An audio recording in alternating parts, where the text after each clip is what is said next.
it's Finnovation. So I know that a lot of people have been baking over quarantine. We've been baking a lot of cookies, specifically no-bakes. And the obvious question is, can you take a no-bake and make it better? yes, we can. So if you stick all the way to the end of this video, we'll show you our secret to make delicious no-bakes. Let's get into it. These are the ingredients that you're gonna need. You're gonna need some butter, some vanilla, some sugar, some cocoa powder, some milk, and some oats. We'll get into all the exact measurements as we add them. Okay, so we have 4 ingredients that we need to add to a pot and then bring them to a boil. I'm gonna add them before we put it on the heat. So the first thing you're gonna add is 2 cups of sugar. There we go. Then you're gonna add 1 cup of milk. There we go. Then 1 cup of cocoa. This is where our recipe is different from most. Most would be half a cup or 8 tablespoons, and we're adding a lot more of cocoa, and this is a heaping cup, so that this really enriches the flavor and makes the no-bakes really delicious. There we go. And now 1 cup of butter, or 2 sticks.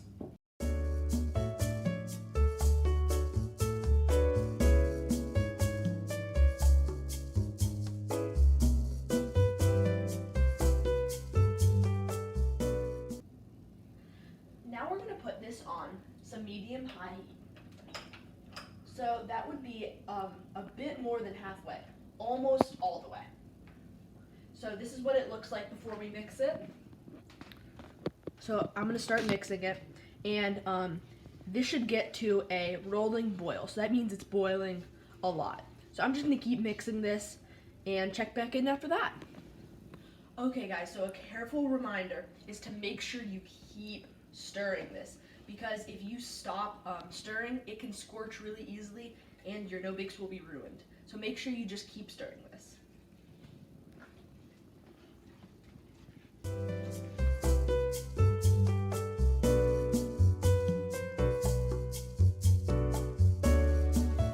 Okay, so this is a rolling boil, or this is what I meant at the beginning when I said bubbling quite a lot. So you're gonna have this for 1 minute, so I'm gonna start a timer right now. Keep stirring. Now that we just got that off of the heat, we're gonna add 2 teaspoons of vanilla. Always add vanilla over your whatever you're making, because you don't wanna waste any. There we go. Now I'm gonna add 5 cups of oatmeal.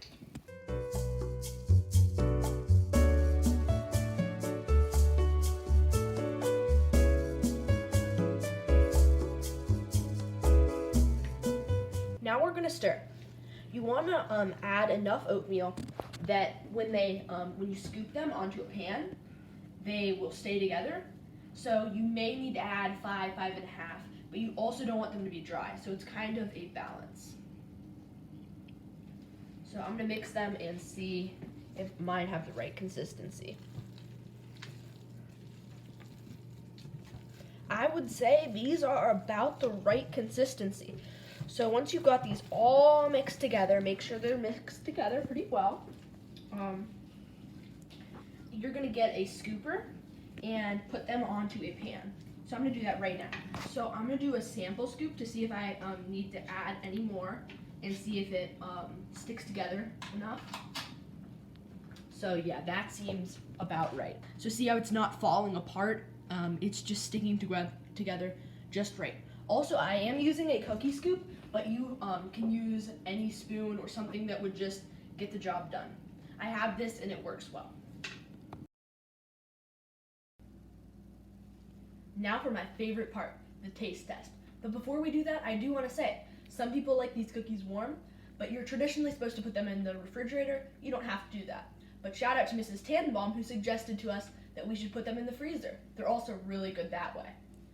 So let's give them a try. These ones are a little bit warm, the ones I'm trying. Delicious. I love these cookies. Cookies? That reminds me of a joke. Oh no. What kind of cookie makes you rich? What kind? A fortune cookie. Oh boy. These cookies are so delicious. If you enjoyed this video, hit the like button down below. Write a comment on what I should do next. Thanks for watching. Bye!